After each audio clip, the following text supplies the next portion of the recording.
இந்த விழுப்புரம் மாவட்டமும் இந்த விக்கிரவாண்டி தொகுதியும் எனக்கு ஒன்றும் புதுசு கிடையாது. நான் அடிக்கடி வருகின்ற பகுதி இந்த விழுப்புரம் மாவட்டம், அதுவும் குறிப்பா இந்த விக்கிரவாண்டி பகுதி. சென்ற வருடம் விக்கிரவாண்டி இடைத்தேர்தல் பொழுது இங்கேயே 3 நாள் தங்கியிருந்து நம்முடைய அண்ணன் அன்னியூர் சிவா அவர்களுக்கு நான் தொடர்ந்து பிரச்சாரம் செஞ்சேன். நீங்களும் என்னோடு சேர்ந்து பிரச்சாரத்தை மேற்கொண்டீர்கள். அந்த தேர்தலில் நீங்க அண்ணன் சிவா அவர்களை ஒரு மிகப்பெரிய வெற்றியை கொடுத்து தேர்வு செஞ்சு சட்டமன்றத்திற்கு அனுப்பிச்சீங்க. சாதாரண வெற்றி கிடையாது, மிகப்பெரிய வெற்றியை கொடுத்தீங்க. மிக அதிகமான வாக்கு வித்தியாசத்தில் ஜெயிக்க வச்சீங்க. நம்முடைய மறைந்த மாவட்ட கழக செயலாளர் அண்ணன் புகழேந்தி அவர்கள் இதே விக்கிரவாண்டி தொகுதியில் நின்று ஜெயித்தவர்.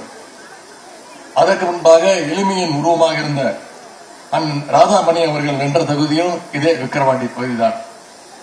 இன்றைக்கு நம்முடைய தலைவர் கலைஞருடைய சிலை வைப்பதற்கு தங்களுடைய சொந்த இடத்தை கொடுத்திருக்கக்கூடிய நம்முடைய அண்ணன் மறைந்த சிந்தாமணி ஜெயராமன் அவருடைய இந்த இடமும் இந்த விக்கிரவாண்டி தான். அவங்களுடைய குடும்பத்திற்கும் இந்த நேரத்தில் என்னுடைய நன்றியை நான் தெரிவித்துக் கொள்கின்றேன். இப்படி கலைஞருடைய தூய்மையான உடன்பிறப்புகள் பலரை தந்த மண் இந்த விக்கிரவாண்டி மண், இந்த விழுப்புரம் தெற்கு மாவட்டம். நின்ற தேர்தல் எல்லாம் வெற்றி ஒன்றையே பெற்ற ஒரே தலைவர் டாக்டர் கலைஞர் அவர்களுக்கு இன்றைக்கு விக்கிரவாண்டியில இந்த மாவட்டத்தில் சிலையை திறந்திருக்கிறோம். இங்க மட்டுமல்ல, தமிழ்நாட்டில் இருக்கக்கூடிய அனைத்து தொகுதியிலையும், அனைத்து மாவட்டங்களையும், அனைத்து இடங்களையும் கலைஞருடைய சிலைகளை திறந்திருக்கிறோம்னா என்ன அர்த்தம்? கலைஞர் பேசிய கொள்கைகளை, அவருடைய கருத்துக்களை தமிழ்நாடு முழுக்க இன்றைக்கு நாம சிலைகளாக வடித்து வைத்திருக்கின்றோம். கலைஞருடைய உழைப்பாலும் சிந்தனையாலும் இன்றைக்கு தமிழ்நாடு மதச்சார்பற்ற ஒரு மாநிலமாக, முற்போக்கான ஒரு மாநிலமாக திகழ்ந்து கொண்டிருக்கிறது. இன்னைக்கு திருப்பரங்குன்றம் மதுரையில் என்ன நடந்து கொண்டிருக்கிறது என்று தமிழ்நாட்டு மக்கள் பார்த்துட்டு இருக்கிறாங்க. உங்க அத்தனை பேருக்கு தெரியும். ஒன்றிய பாஜக அரசு மதத்தை வைத்து எப்படியாவது தமிழ்நாட்டுக்குள்ள, ஏன்னா மற்ற எந்த வழியிலும் தமிழ்நாட்டு மக்கள் தமிழ்நாட்டுக்குள்ள தங்களை அனுமதிக்க மாட்டேங்கிறாங்கன்னு தெரிஞ்சு இன்னைக்கு மதத்தை வைத்து அரசியல் செய்து எப்படியாவது தமிழ்நாட்டுக்குள்ள கால் வைத்து விடலாமா என்று யோசித்துக் கொண்டிருக்கிறார்கள், முயற்சி செய்து கொண்டிருக்கிறார்கள். அவர்களுக்கெல்லாம் ஒன்றே ஒன்று சொல்வேன்.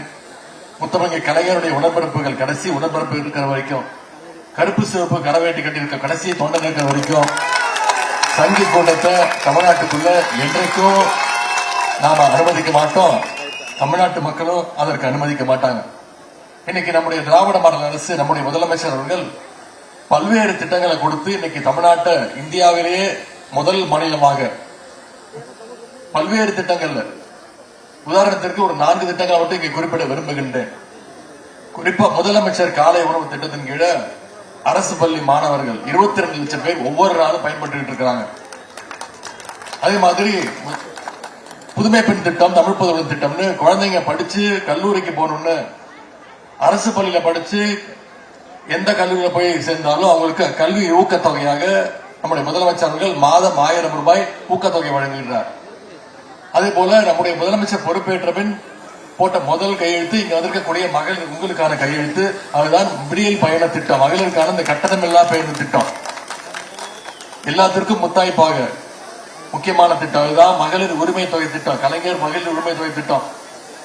இன்றைக்கு கடந்த 27 மாதங்களாக, 2.5 வருடங்களாக கலைஞர் மகளிர் உரிமை திட்டத்தின் கீழே ஒவ்வொரு மாசமும் 1,15,00,000 மகளிருக்கு மாதம் 1000 ரூபாய் கலைஞர் மகளிர் உரிமை தொகை நம்முடைய முதலமைச்சர் அவர்கள் வழங்கி வரார். இந்த டிசம்பர் 12ஆம் தேதியிலிருந்து இன்னும் கூடுதலான மகளிருக்கு, யாரெல்லாம் விடுபட்டு போனாங்களோ அந்த மகளிருக்கும் அந்த மகளிர் உரிமை தொகை தரப்படும் அந்த வாக்குறுதியை கொடுத்திருக்கிறார். இப்படி பல்வேறு திட்டங்களை நம்முடைய முதலமைச்சர் அவர்கள் வழங்கி இன்னைக்கு இந்தியாவிலேயே நம்பர் 1 மாநிலமாக, நம்பர் 1 முதலமைச்சராக நம்முடைய முதலமைச்சர் அவர்கள் திகழ்ந்து கொண்டிருக்கிறார். எனவே அந்த முதலமைச்சர் அவர்களுக்கு தமிழ்நாட்டு மக்கள் அடுத்த தேர்தலையும் வெற்றி வாய்ப்பை தருவதற்கு தயாராக இருக்கின்றார்கள்.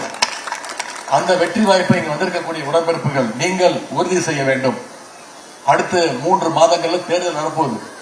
இந்த தேர்தல் மீண்டும் அதிமுக தமிழ்நாட்டுக்குள்ள அனுபவிச்சிட்டீங்கன்னா, சென்ற 10 வருடங்கள் அதிமுக ஆட்சியில் தமிழ்நாட்டை அதிமுக பாஜகவுக்கு கிட்டத்தட்ட வாடகைக்கு விட்டுருந்தாங்க.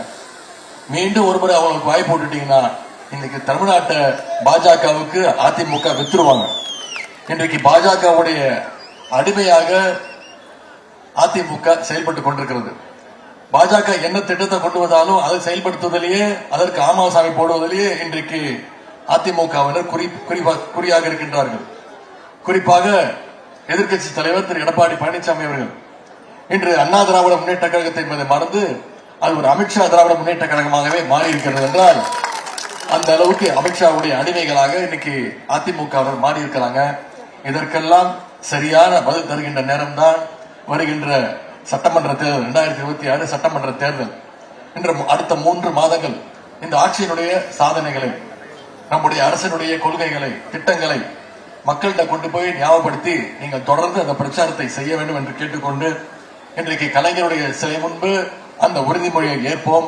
மீண்டும் நம்முடைய திராவிட மாடல் அரசு நம்முடைய முதலமைச்சர் அவர்களை மீண்டும் முதலமைச்சராக அமர்த்தி தீர்வோம் என்று கூறிக்கொண்டு இந்த சிலை திறக்கின்ற வாய்ப்பை அளித்த கழகத்துடைய துணை பொதுச் செயலாளர் அண்ணன் பொன்முடியன் அவர்களுக்கும், மாவட்ட கழக பொறுப்பாளர் சகோதரர் கௌதம் சிங்காமணி அவர்களுக்கும், மாவட்ட கழக நிர்வாகத்திற்கும், ஒன்றிய செயலாளர் உள்ளிட்ட அனைத்து கழக நிர்வாகிகளுக்கும், கலைஞருடைய உடற்பரப்புகள் மொத்த பேருக்கும் மீண்டும் என்னுடைய நன்றியை சொல்லி வாய்ப்புக்கு நன்றி கூறி விடைபெறுகின்றேன். நன்றி, வணக்கம். செய்திகளை உடனுக்குடனும் துல்லியமாகவும் தெரிந்து கொள்ள சப்ஸ்கிரைப் பண்ணுங்க.